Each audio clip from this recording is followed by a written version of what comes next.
Let me tell y'all something that motivated me to get myself together as far as my appearance goes. About 4 summers ago, me and my husband and my daughters were on the beach sitting in this little area called Pier Park.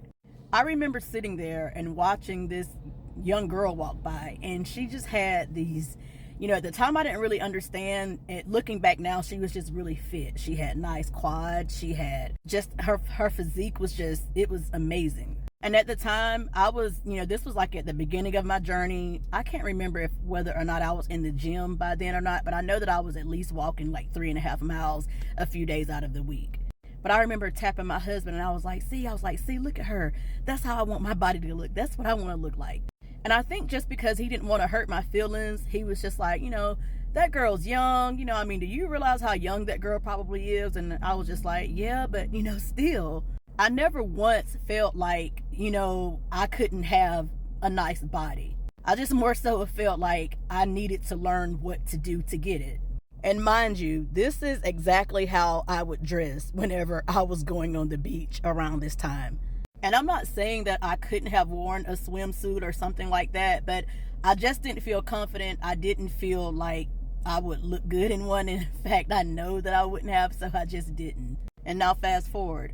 One time, my husband and I went out with a family member, and they had a nice looking girlfriend with them. And now, mind you, me and this young lady, we didn't have a lot of age difference between us. But when I looked at myself and then looked at her, I was just like, I gotta do something. I was always a happy person, but you could just tell by the way I was dressed compared to how this young lady was dressed that my confidence was shot. And like I always state, I'm humble enough to know that fat doesn't always equal ugly, but I'm just too vain to like the way that it looked on me. Once I had got up to 247 pounds, the easiest way for me to think about it was that, in reality, I was 53 pounds from 300. And hadn't I just had like a aha moment, if I would have continued, going down the path that I was going on with eating the way that I was and not trying to get a grip, there is no doubt in my mind that it's been almost 5 years now, I probably would be at least 300 pounds, if not a little bit more. A lot of people like to have this perception about someone like myself or just people that's, lost a significant amount of weight that we become fat phobic. But because I know what it's like to be on both ends of the spectrum, being overweight and now just being at a decent weight, life is better when you lose the weight.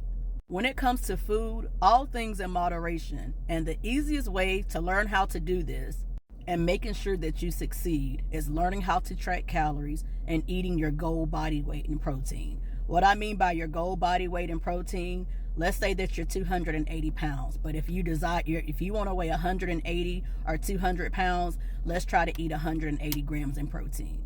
If you want to learn how to properly track calories, go over to my TikTok account and look at my playlist, and there's a video there labeled how to track calories.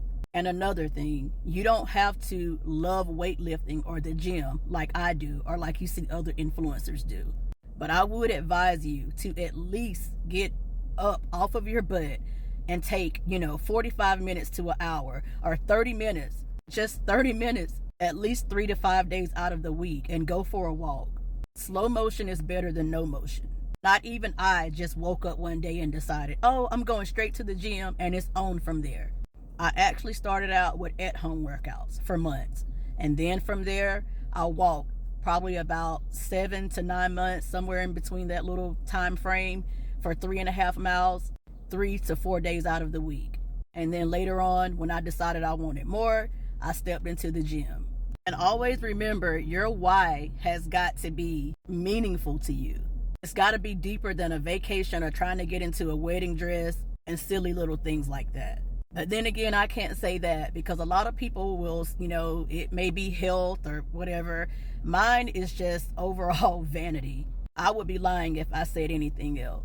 My husband teases me all the time about how me and a lot of my family members, we go off of looks with a lot of things. And that's kind of shallow, but a lot of people just won't be honest enough to admit it. And for that matter, I don't care what it is. And just because it looks good to me doesn't mean it's going to look good to you.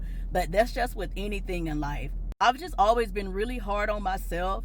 And here's the thing, like when I see other overweight women, I've always been the type to be like, I may tap my husband and be like, see, look at her. She's overweight, but it looks good on her. Why couldn't my weight fall like that on me? If it could have looked like that on me, I probably wouldn't have mind being overweight. So again, I'm not fat phobic. I just didn't like the way that fat looked on me and my body. And here's the thing, like one thing about most overweight women, they're typically very pretty. They're pretty regardless, but I don't think that a lot of them quite realize how much prettier they could be if they just lost the weight. Because I don't care how many people disagrees with this, being overweight does mask your beauty to a certain degree. So my message for today, ladies, is stop being so easily discouraged. Y'all know my entire situation, my journey, my background story. Just imagine if I would have settled for, the thoughts in my brain telling me I would never be able to get rid of my stomach. I'll be 40 in a few months. When I first started my journey, I think I was like 36, maybe 35, 36. Imagine had I thought, if I would have thought I was too old to get started. After all, that young lady that I saw on the beach all those years ago, I know she was in her early 20s, if that. She was somewhere between 18 and 21. That's just me guessing, but I know that she was young. Human body is amazing. And I promise we don't give it near as much credit as we should. It's a lot smarter than what we think. The hardest part about the journey is that your brain is not going to be your friend. It's going to fill you up with so much self-doubt. But I'm here to tell you, just keep going. What do you have to lose? You're probably like 3 years, if that, 1 year away from your dream body. Just whatever you do, don't ever compare your day 1 to somebody else day 3,000, okay? Like me. I've been on my journey for almost, I think August to be 4 years. And whatever route you choose, make sure it's something that you can sustain, be it your diet or your exercise regimen. Take it slow so that you can create healthy habits and make it a lifestyle. It's okay if you see where something's not working as far as the diet method you choose or your exercise routine. It's okay to quit and have a setback. But when you quit one method, make sure you have something lined up, something different lined up so you can keep pushing forward. Example, if you want to try keto, I would never recommend it. But if you try keto, but you see where you're miserable and you can't sustain that, hey, let's try something different so we can keep pushing forward. If I could recommend something to you, it would be a calorie deficit always and eating your goal body weight and protein. I like weightlifting. In fact, I love it. But if you have to go on walks and just get a walking regimen, hey, that's still a win. You can see plenty of progress doing that. If you like cycling, swimming, HIIT, Pilates, just whatever, just get started. Time is going to pass either way.